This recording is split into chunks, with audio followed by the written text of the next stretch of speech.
everybody. Welcome to the WhatCulture Gaming Podcast. I'm your host, Scott Tailford, joined by Ben Roy Turner. Happy New Year there. Yes, good. And Josh Brown. Happy New Year there is the new saying. 2021, do the double finger poke thing in a good way, in a nice way, in a Star Wars way, and that's how you welcome in 2021. We thought we would do a rundown of all the stuff that's coming in 2021 as the gaming year. Now, I haven't told you guys, but I did look up a bunch of anniversaries. This year is ridiculous for the amount of anniversaries that there'll be. So whether any of these... Yeah, there's tons. So it's running them down. It's like Donkey Kong has its 40th year. Legend of Zelda, Castlevania, Dragon Quest, and Metroid are on their 35th year. Street Fighter is on its 30th year. Or Street Fighter 2 is, sorry. Halo is on its 20th year, and Elder Scrolls is on its 10th year. Sorry, can I just interrupt? Resident Evil is on its 25th year, which you wasn't going to say. No, I didn't. I Googled anniversaries 2021. Resident Evil wasn't in the top 5 that I pulled from. But, you know, you never know. You might get... I mean, you're going to get Resident Evil stuff. Isn't Resident Evil 8 this year? I'm not going to get enough, but yes, I will. Ben Roy, you're getting a new game. You're getting potentially Revelations 3. You're getting a new movie and a TV show. You are spoiled. You are too entitled. Meanwhile, us Metal Gear fans just sniffing at crumbs, trying to pretend it's something, just not anything at all. But yeah, we thought we'd run down because obviously there'll be a ton of all the big games coming in 2021. But we thought we'd highlight the stuff that has maybe sort of started to slip under the radar, or the sort of things that we've mentioned to each other and gone, yeah, that is actually a thing that still exists. And speaking of which, Overwatch 2 completely didn't even remember that Overwatch was a thing until the other day. I think that's cancelled. Yeah. I don't know what's going on with this game. It just is so far off my radar, and that's completely fine. You know what I mean? I played Overwatch when it came out for 9 months, had a really good time, and then never thought about it since, which kind of sucks because I was so enjoying it. But yeah, when he announced this, I immediately forgot it after I saw the first trailer, which sucks because I want to be excited for it. I want to be part of that community again, but I just don't think I will, Scott, because it's out so soon, and I know very little about it. They did a weird thing when they announced it, where there was this whole sort of cross-pollination of they're doing new levels, but most of the stuff is available in the original Overwatch, and they're sort of doing a thing where they want Overwatch to be a platform, then they also want to do a sequel, but they also obviously they want to respect the original fans and everything. And I remember I think the new levels are the only thing that's in Overwatch 2. There's a whole split of the way that they've done it, but I remember most of the fallout being well, I don't actually need this, and then their sort of response was, yeah, you don't really. We're trying to be nice, and it sort of just fell away. Ben Roy, were you an Overwatch fan? I have never played Overwatch. What ever. The hell? Also, look, sometimes you're just too busy playing any other game that came out that year. Resident Evil. Yeah. That's next year.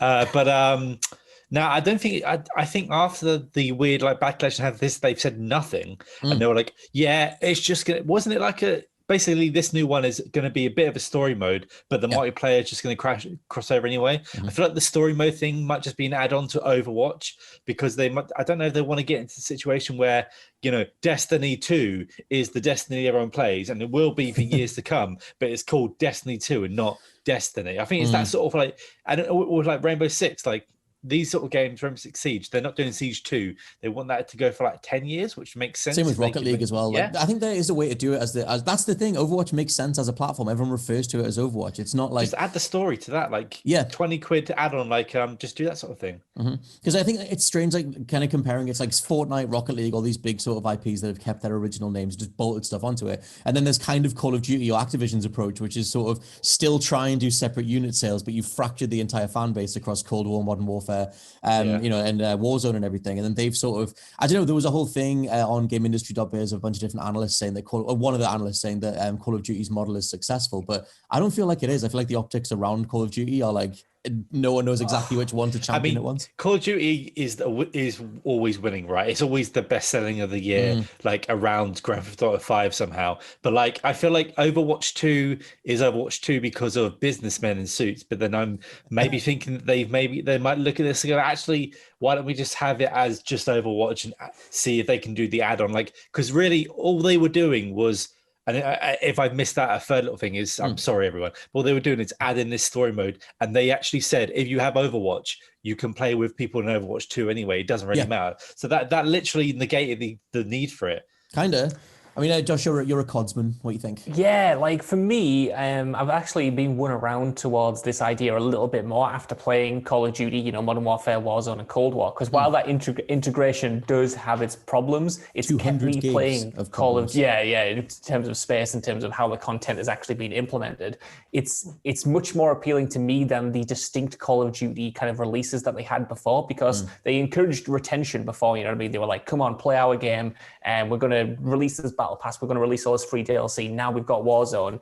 And it always felt weird that would just suddenly stop when a new game came out. And that's what kind of like frustrated me a little bit about Call of Duty in the mid 2010s. But the way they've done it with Cold War, in allowing your progress in the battle pass or whatever to kind of carry over to Warzone and to constantly be building towards the same thing while having its own distinct identity, like the look and feel of Modern Warfare is still incredibly distinct from Cold War. Then you have Warzone kind of somewhere in the middle with all of the guns from both games that you can like level up and stuff. It's not exactly elegant, but it works much better than I expected it to. And if they can pull something off similar with Overwatch, I think it doesn't really matter if only a fraction of the fan base kind of like jumps into it, because you still have that cross-pollination. You still have both brands going strong. And ultimately, I think it might be able to work. It's going to be very awkward. But now that Call of Duty has set the precedent, I have a little bit more faith that this can kind of continue across a bunch of different franchises in the future, where a new release doesn't mean that the previous game is suddenly dead. You know what I mean? Yeah. I think it's going to be one or the other. Like for me, I don't know. Like I think the Fortnite Rocket League model seems to be just healthier. Like just feels better. You're investing in this platform. You get everything. It's all right there. You don't have to like fork out for different unit sales to sort of make up that platform. Plus Overwatch as a brand feels like it's kind of just fallen off. Like it was dominating across 2016, 2017, and it just hasn't really been mentioned. But also that kind of goes hand in hand with Blizzard being kind of all over the place. Next game down, though, is Lord of the Rings Gollum, which is Josh Brown's pick to include because he can't shut up about it. He's every day, man. Every day. I like, you guys are sleeping. It's like 4 a.m. and I'm like knocking on your door, opening your letterbox, like, Lord of the Rings Gollum. Just peeking Lord of the Rings Gollum is still coming. Mine's a Moria. This thing, I can't wait to play it. I can't wait to buy Day One and play Why? the Lord of the Rings Gollum. What is it RPG. about this game? Because it's so odd and it shouldn't exist. And nobody seems to care about it. No. Yeah, they keep pushing ahead and they keep doing like big press releases and big reveals about it. And at this point, it feels like an underdog. And I want it to succeed and I want it to be weird. And because it shouldn't work, like a game starring Gollum that you kind of, you're influencing the game world and stuff. That shouldn't be the first thing you think about when you think of a Lord of the Rings game. And yet we have it, it's coming. And I'm here for it, man. It's going to be my oddity of the year. It might be crap for all I know, but I'm excited to try it. The Styx games, like the Master of Shadows and whatever they're called? I've got both of them. The little Styx, the little goblin man. Yeah, I played one level when it was on PlayStation Plus in 2016, but that's it's very old school stealth. Like if you play it now, it's very like, oh my god, this is what stealth used to be in like 2003 or whatever. They're very deliberately old school. But that's what for me, the Lord of the Rings Gollum, best possible case scenario is that it's close to Styx, because like Styx is sort of still sort of beloved and stuff. But I don't know, the initial screenshots they put out for Gollum I thought looked a little bit rough. Just didn't look the best. But Ben Roy, what do you think of Mr. Goll?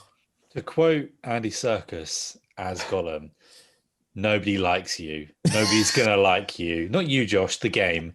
No, I don't know, because they've got that phone game coming out as well, haven't they? I think there's like a Lord of the Rings phone game that nobody needs that. Yeah, like it's. I don't know what they're doing with it, and I'm scared for Lord of the Rings right now, because I feel like we don't need any more. Like I love it. I was basking it in the beginning of this millennium, but along with Robbie Williams' Millennium. But I just don't know. After the initial run of games, like, cause the Fellowship of the Ring game was crap as well. Do you remember that? There was the Aragorn one as well. Like it took them a little while before EA did the really good stuff with Two Towers and Return.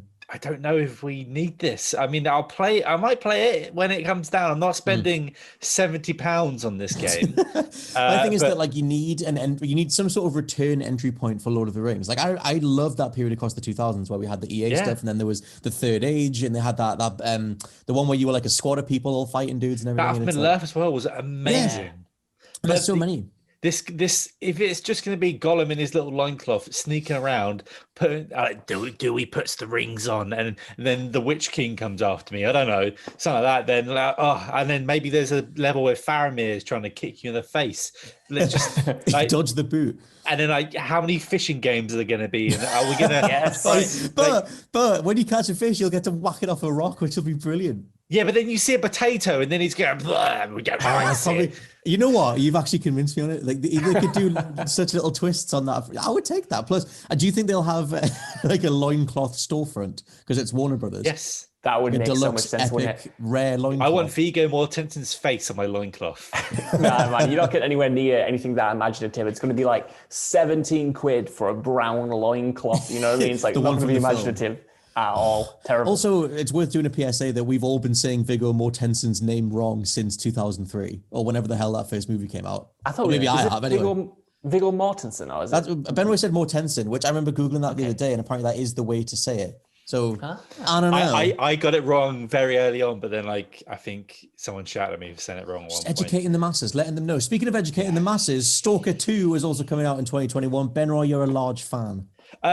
So Stalker 1 is a weird one because that's one I never really had a PC power enough to play, so I always had to play it like a friend. And I don't know if any of you don't know the Stalker, like the lineage of how that game was just in development hell for about 700 years, I think.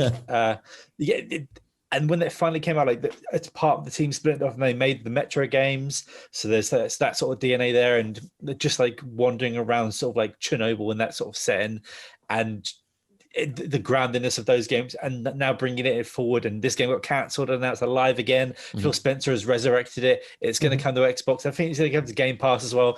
So that just makes Game Pass even better. So we're going to get it on console. Yes, thank you. And I just want some gritty, realistic, sort of horrible shooter, because the horrible world right now isn't enough for me. I need to have horribleness in my games. Because how I know so little about, I know what Stalker 1 is in terms of the artwork and the look of it, but it's like they always blended a bit with the Wasteland series for me. But like Stalker, is it first person? Well, yeah, Stalker's first person. I think Metro, but sort of like more sprawling environments and not so directed. It's also the original teams that did the original Fallout game sort of fractured so much, and you've kind of got like some of the mentality of original Fallout is in Wasteland, and some of the mentality of what Fallout became is in Stalker, or at least they're sort of comparable. It's just like sort of like gritty sort of post-apocalyptic type feeling game though. You've got like only like 12 bullets and you've got to survive that sort of like almost survival horror game that I'm always craving. And the fact that we're going to finally get like a version of it on console, that I just want it, and just keep forgetting. I don't believe it's coming out because it was cancelled, and just like the other one, in development hell for about 100 years. Right. But that's all I've really got to say on it right now. I'm buzzing for it, man. Sounds cool. I was going to say, Josh, what do you think of this Stalker business? Yeah, because I mean, the first Stalker and all of its mods and everything, and that it obviously has like such a reputation for being this hardcore cult classic that a bunch of people love, in spite of its flaws. I never got a chance to play it because, like Ben Roy, I never had a PC powerful enough, I never had a PC powerful enough to even play God Home, never mind Stalker or whatever, you know what I mean? Same. So I never got a chance to play it, but I've kept up with it weirdly just because it has this cult fandom behind it, and it is so fascinating. And I love the things that are going on in that original game. So now to be able to get to play the sequel on console, it's going to give me a reason to dust off the old Don box and plug it back into the TV when it comes around, so I can get Game Pass again and give it a whirl, because it's very much on paper at least my kind of game, and I'm finally excited to get a taste in the flesh about what it is and not just watch other people's video essays about what I'm missing. You know what I mean? I want to be in that conversation. So are you digging out your 2013 Xbox? I'm going to have to, unless Spencer gives me a Series X or puts them back on sale anytime soon. I'm not going to get they're actually available again. I was going to use it. Oh, go on. Sorry. I was going to say I'm going to use a hodgepodge. So I'm going to use this really old console. I'm going to dust it off, plug it in. I'm going to use your controller. I'm going to use Game Pass. And then I'm going to bring this disparate collection of items together to finally play it. It's going to be glorious. Just crafting, just sort of. I mean, I sent you that controller to play Ori and the Will of the Wisps. Don't play anything else with it, or it will burst into flames. It's funny. I won't say your game attack, but if I ever see that game attack pop online again, I will cry because it is hilarious. Well, my one was there. No. Josh's. If you've ever seen it, like I'll tell you afterwards. But oh my god, it is such. I don't even remember what it is. Such that era. I see it every now and then when I go for friends. I say, "Who the f is this?" And then I go, "Oh, that's Josh." Blink182fan.com XXX. It's even worse than that. I feel so.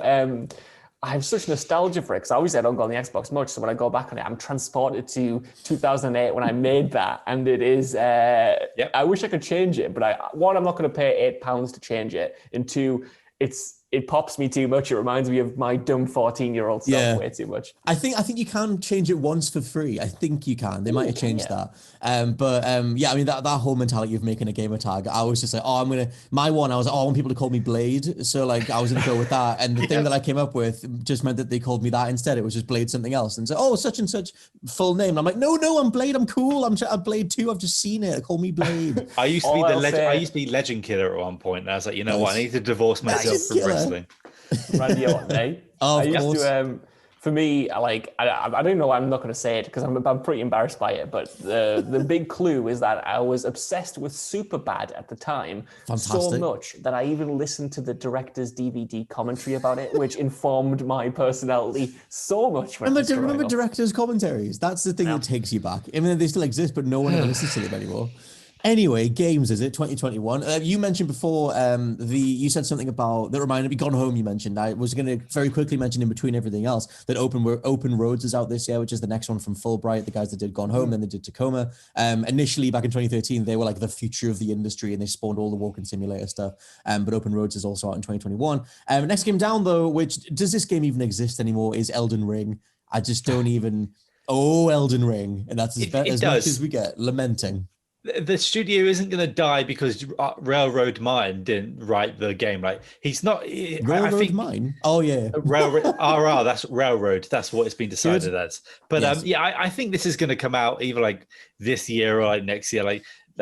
He's like writing flavor text, right? He's not writing like every sort of individual part of the game. Apparently it was like the concept and the world were him, and then everything else was From Software. This is George R. Martin and From Software / Hidetaka Miyazaki's game. George Railroad Martin, yeah. Yes. But I mean, like he sort of dropped off like mainstream, conversations after Game of Thrones. But I think he intentionally did, because he was like, I'm just going to get as far away from this thing as possible. I still have books to put out, and I don't want it to be sort of tarnished or at least involved in the conversations. He writes his blog telling us he's still alive, but that's about it. Yeah. That's good. That's a good thing. It marks time in the year, because every 6 months I know time has progressed, because George R. Martin will do a blog post where he's saying, I'm still writing The Winds of Winter. And I'm like, right, okay, that's it. That's 6 months from January. Is that like a dedicated site for that? Like, when it's like, has it leaked? And it's like, is he still alive? You just go on and it's like, yes, he's still there. He's still doing stuff. Yes. But Elden Ring, From Software's next game, apparently their first attempt at a proper open world game. And the leaked stuff for this, which who knows if it's real or not, was that apparently there are multiple different kingdoms set around a giant sort of hub space, kind of Ocarina of Time style, or this like central field kind of thing. And you'll go into each of these individual kingdoms, kind of having a mini Dark Souls in each one of those kingdoms, and then retrieving different items that let you eventually go to the final kingdom or whatever at the north side of the field or whatever. What do you guys think of because apparently there's traversal options and there's horses and mounts and stuff as well. So what do you think of them fleshing things out in that direction? Yeah, I feel like, and Ben Roy's not going to like this comparison, but after Sekiro, I didn't think that would work. I thought Ben Roy loves Sekiro, man. Have you not seen the photo? He's always holding it. He can't put it down. It's attached to his hand like Robocop. He's grafted it on there. Spawns it. He's more Sekiro than he is, man. I love it so much it's not in my flat. Threw it out the window, he did. But yeah, when they announced that they were going to expand what they were, known for with Dark Souls and Bloodborne and Demon Souls, and we're going to, go down this slightly different path that obviously was influenced by it, but they introduced more kind of accessible, things like jumping and, stealth and stuff like that. I was a bit worried, but then they pulled it off, in my opinion. So if they want to go open world, I have so much faith in them and so much faith in the creatives at the helm of these titles to create something new and original and gripping, that, especially after going back to Demon Souls, which obviously, was made by Bluepoint, the remake. Like, I'm back into that kind of world. I've been jumping back into YouTube videos about the original Demon Souls, going back to Dark Souls 1. And I'm here for Elden Ring, especially because you've got this added element of this fantasy world being, at least in part, written by George R. Martin, who is, still, despite what the end of Game of Thrones, which he didn't have anything to do with, might have soured it a little bit, is a really interesting writer and can build a world kind of unlike anyone else, you know? I'm super. I mean, the thing that makes me excited is that I love the direction they took Sekiro's combat, and I forget what you call the boss, but the guy that you fight on top of the horse, and the guy that you're sort of, you're like grappling hooking, you're doing the grapple hook to get like charge up to him. You're doing all these aerial attacks. You're flying over him, and it just added this whole other sense of like athleticism or kineticism or whatever you want to that fight, that no Souls game had before. And I was like, this feels brilliant. And so as soon as the leak came out about Elden Ring, that there's going to be mounts and different like horse combat and stuff, and I was like, if you can make that work on a bigger scale, and maybe you're like chaining between different horses and stuff, I guess at some point it becomes a platinum game and they don't want it to be too over the top, but if they can keep expanding the combat, that would be cool. Benroy, as a Sekiro devotee, what's your thoughts, mate? Well, I have faith for that genre after Bluepoint saved that genre and brought it back after Sekiro just ruined it with Demon Souls. Man. But I don't, the whole thing of that sort of game being open world, I'm like, I don't know, because how are we just going to be running around a big field and there's going to be like 7 or 8 guys in that field? So I said 2 areas in Sekiro which were big was that where you fight the horseman and where you fight sort of like the final boss. That's the size of the areas that I would want to be that big. I don't see that game being like, say, imagine putting Sekiro man in Breath of the Wild and then just every now and then you see another little like arm in a pot going, hello there, would you like? And is there going to be fast, probably obviously there's fast travel because I don't even know what we call them anymore, but I'm just going to call them bonfires. But I'll play it. Bonfire. I'll play it and I'll beat it and I'll prove that I'm better than it. And then I will see if it is actually a good game or not. Like Demon Souls was an excellent game. It is judging you. It is sitting there with its papers in order. Yeah. And Sekiro started a horrible trend of men with big sticks. So hopefully there isn't a new trend that comes out of this game. And the thing that fascinates me at the minute with open world stuff is that I feel like Ubisoft sort of dominated so much at the start of the generation, and it was all just giant map with towers and a ton of icons, and you just mop it all up, and it's a bunch of different checklists and everything else. And then Breath of the Wild came along and said, actually, do none of that. We're going to keep the towers, but whatever, we'll keep the towers. Everything else is just whatever you stumble upon, you do it. And it's a puzzle or it's a combat thing or it's a piece of lore or whatever. And it was so refreshing. And I feel like loads of games have then taken that and ran with it, like The Pathless or Immortals Phoenix Rising. And I kind of wonder if that is the future of open world stuff, where the Ubi template feels old, and as soon as you pepper a map with stuff, because you can optionally do that in Immortals if you want, but it makes me wonder where FromSoft's take on an open world genre is when it can kind of be one of two things. I don't want it to be giant. Like I like the sort of size of like a Cyberpunk, like that sort of size of the world where it doesn't feel like everything is 1,000 miles away as well, for like pointless reasons. Like I feel like even though Skyrim is amazing, that sometimes you get lost in the fields when you sort of like traveling for ages and like do I like fast travel, do I walk around and make sure I found everything? I don't know. I'm skeptical, I'll put it that way. I feel like we have enough open world games. I don't like that everything is Solitaire is going to be open world 2023, by the way. I've just announced this Solitaire open world. Well, it's like you know what I mean, like Yeah, well, like the marker of an open world for me, how well an open world game is designed and stuff is like when you have access to fast travel, do you do it? And if you're just marking stuff off a checklist, then you can fast travel, ping pong around the map and finish everything off. But Zelda, and like I said, Pathless Immortals sort of said, look, if you fast travel, you will miss something. You will miss something that you would have stumbled onto if you just walked that way instead. And that feels like the future. And like Resident Evil 8 is apparently going to have like, say, open worldy large areas. So everything's scared. I'm scared. I'm just scared. Okay. I like my sort of like narratively driven experiences, like say The Last of Us Part 2, where it's like, it feels big, but you sort of all go in one direction. So we'll see. It might work. Like Naughty Dog's take on open world was to sort of like do it in Lost Legacy and Last of Us 2, just have like one chunk that is more open ended, but the whole story is still more linear. Like God of War kind of has that too. I still like that. When it comes to From Software, I agree with you guys generally that I prefer those more linear or wide linear experiences. But when it comes to like From Software, like the narrative for me is never the focus. It is the mechanics in the world. You know what I mean? And my favorite game that they've made is the first Dark Souls, which is the closest to a conventional open world I think they've made. You know what I mean? All of the areas are connected. You could theoretically go anywhere you want, or a lot of places at the very start. We're going to completely divide on that. I think of the first Souls as one giant dungeon. Like it's the opposite of that, but anyway. Isn't Bloodborne all connected, or am I forgetting? I would say Sekiro is more open than Souls, but because all the overlapping stuff reminds me of Zelda. Like it's so dungeony.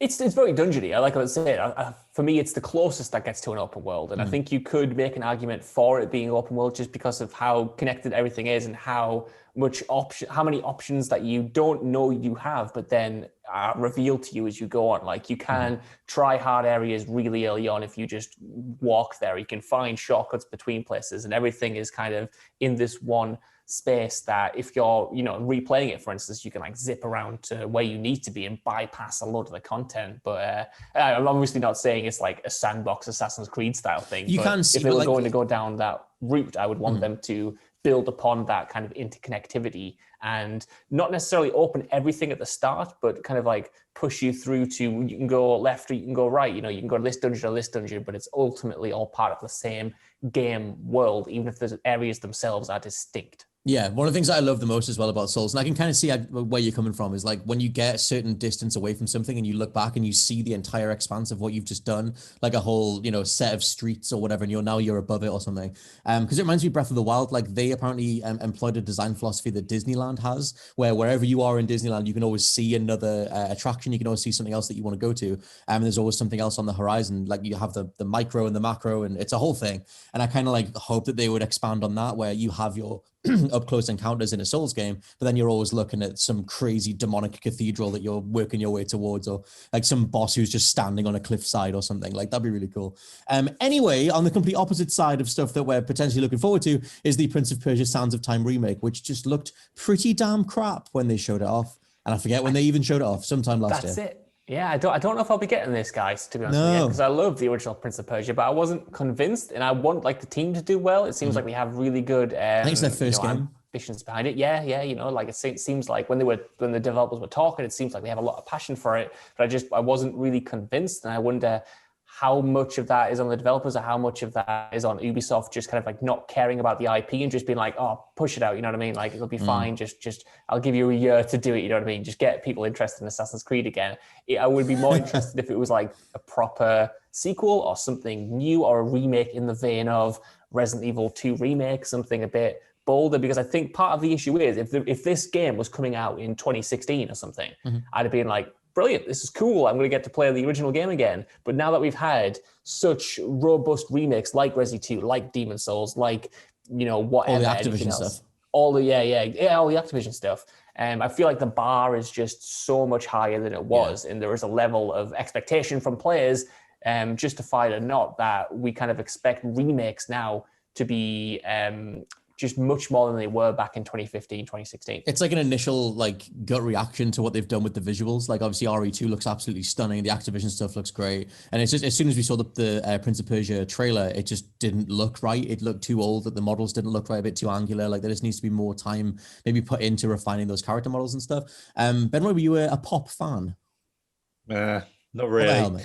You can run on the walls, mate. Yeah, running the walls, you can rewind time. That's fun. Yeah. But I'm just, I think even if it looked excellent, I probably wouldn't be diving into. I can't butter this up. I can't fluff it up. I'm not interested. I'm sorry. Oh, you can't fluff it up. I mean, the fluffs of time have passed Benroy by. I just. Something else that you're psyched about though is Ghostwire Tokyo. I've kind of put this next to Deathloop because they're both the Bethesda games that are coming to on multi-platform, or at least are coming to to PlayStation, despite the whole Bethesda acquisition thing. But we should talk about Ghostwire as the bigger game sort of thing, because I think a lot more people remember Deathloop, or at least it's been talked about a bit more. But Ghostwire Tokyo is the next game from Shinji Mikami, the dude that revolutionized third-person action with Resident Evil 4. Ghostwire seems like your kind of thing, Mr. Roy. Yeah, well, you say that, but then they announced it wasn't a horror game, didn't they? They were saying it was more like... It looks like one. Yeah, I don't know what it is. This is why I didn't realize it was coming out this year, because we've seen Deathloop. We've seen Deathloop being played. We've seen just, I think, pre-rendered stuff of gameplay Ghostwire, of Ghostwire, but it was in amongst like a CG thing, and it kind of looks like it could all be rendered, but I think it's the gameplay. I'm so confused what Ghostwire is, but like Shinji Mikami, and if it's got some sort of survival horror-y stuff in there, then of course, because I by the way, everyone should play the Evil Within 1 and 2. They're probably on sale right now. Yes. Like they're great, and they were great sort of like homages and like sort of like diversions from like the Resident Evil series. But I don't know what this is going to be, and I'm so intrigued because it's just something new. It's new property. I would like another Evil Within, but like if I can't have that, and I'd rather something from Shinji Mikami. So I'm just just going to say, here we go, but I don't know what it is yet. I love his mind. Like, it was just that Evil Within games, I feel like, yeah, are criminally overlooked, but feel like spiritual sequels to Resident Evil 4. Like, just take that mentality and keep going. Like, mysterious villagers with like chainsaw, sort of, what do you call them? Burlap sack headed men with chainsaws. Yeah, there's all that stuff. And but Ghostwire seems a bit more like in the Platinum vein, like the sort of stuff that he did with Platinum, where it's more like action focused, but it is still in first person. Josh, what's your thoughts on Ghostwire Tokyo? I'm excited, but like Ben Roy, I don't know what it is. You know what I mean? I'm just sort of in this weird space of, even though I've seen actual gameplay from it, I don't understand necessarily what the kind of core hook about it is. I think it looks really interesting and really gorgeous, and based on the pedigree of the studio, like Ben Roy, I think Evil Within 2 especially is one of my favorite survival horror games of like the last 15 years or whatever. And obviously it's not really akin to that, this new game, but still, like, based on the pedigree that the developer has, I'm here for it. It looks weird. I hope that these two games like this and Deathloop don't just get swept under the rug now that Microsoft has come in and bought Bethesda, and these are kind of like leftovers, because they are, Deathloop, at least I know for a fact, is a timed exclusive for PlayStation. So I don't want them to kind of like be ignored because now they've been overshadowed by this bigger acquisition.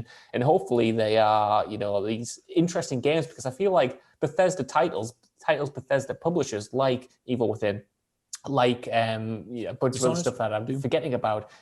Dishonored, for instance, isn't really given its due. It's almost kind of like forgotten about with your Dooms and your Fallouts and your Elder Scrolls. And these other franchises are just as good. They just need like a bigger platform. Like, these developers just need that chance to kind of like break into the mainstream a bit more than they have in previous years. Yeah, I mean, Bethesda's really dropped the ball as a publisher with those titles. Like, Dishonored got such little of a marketing campaign. Evil Within's completely overlooked. Did Prey even get Prey? Barely anything. Like, I mean, Doom's just like sustained because of the IP, but then they hung their entire like Bethesda E3 conference on that in 2019. You say that, but then when Wolfenstein the remake New Order came out, you couldn't go anywhere in London without seeing a poster stapled to your very own face. Yeah, like, around like Waterloo and stuff are just everywhere. Well, established franchise, I guess.